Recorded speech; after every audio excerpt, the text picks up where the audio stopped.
But yeah, so I've heard so many comics tell jokes about those sort of quote unquote off limits topics that have been absolutely hilarious, and a lot of those comics are speaking from their own personal experience. That's the key And too. yeah, and part of their healing process, it seems like they're being funny about it to get through it, and then it's also providing entertainment to the audience. So it's not like this comic is just up there, you know, being a martyr and saying like, I'm gonna do this to talk about this experience that happened to me that's off limits because I'm just trying to get laughs. It's like, no, like they're probably thinking about a lot of that same shit. They've probably thought about it 1,000 times in their head, that pops up when you have that sort of trauma, and then you work it out as a stand-up comedian. It's your job to make your experiences funny,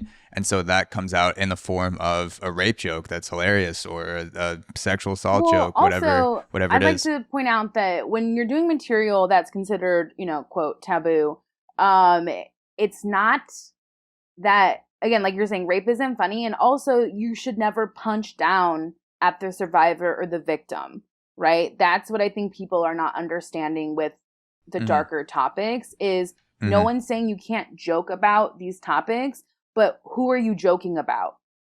Who is getting the laugh? Who are the people laughing at? Is it the rapist or is it the victim? Because if it's the rapist and you were laughing about the rapist, our rape culture, all these things, that's completely different. But if you're punching down at a victim, then it's like, why? This just feels like you just want to say these like hateful things you have inside of you, you know? Yeah. Yeah, I just listened to a comedian named Hannah Dickinson on the Honeydew podcast with Ryan Sickler. And one of the funniest things I've heard in a long time on a podcast is her describing a situation where she got raped by an Uber driver. An Uber driver dragged her out of an Uber. She was passed out. She tells the whole story on the Honeydew for anyone who wants to look it up. The Honeydew with Ryan Sickler with Hannah Dickinson.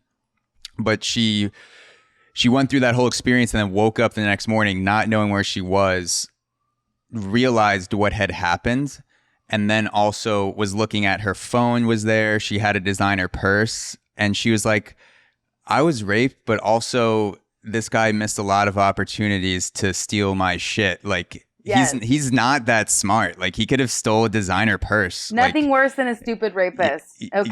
yeah, Only exactly. high intelligence for me. Yeah, and All she's right? like, yeah, her takeaway was like, wow, this guy really missed a lot of opportunities here. And then you're Talking about roasting your rapist. You know what I mean? Exactly, Like yeah. you're like this. That's what we should do. Is we should have a show where we just roast our rapist. That I could see that getting picked up by Comedy Central, and if it doesn't, someone should pick it up. Also, Rapist don't take roast, my roast your idea. rapist. People, Yeah, don't take it. it's been copyrighted here. Please, this is all I have. Don't take Yes. these things from me. No, but yeah, it was hilarious the way that she was talking about it, and it wasn't absurd. It was just these true, honest thoughts that Because were we all have crazy thoughts about Yeah. things, and when you work in a medium that requires you to be observant, and when you start training that muscle and you keep training it, now all I do is I'm observing constantly, and I'll hear a conversation and I'll start writing down the conversation notes in my phone. But like the guy who raped me, it was in this gross motel in North Hollywood, and I'm ashamed about that. Like, it didn't even have a scan card. It was a key. You know what I mean? Like, in terms of luxury, I did not have her luxury. Yeah. You're I was wearing an Abercrombie and Fitch sweater and Reef flip-flops.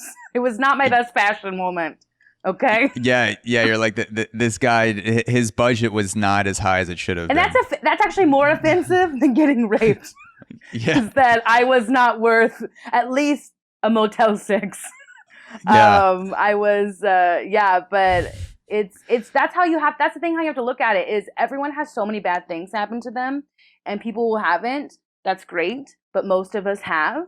And I've always been the silver lining of a dark side. That's just how I view things. So you can give me like a murder suicide, and I'll tell you something good that can come from that. Like that's just how I look at. I have this weird Yeah. optimism, but Yeah. I'm also filled with dread.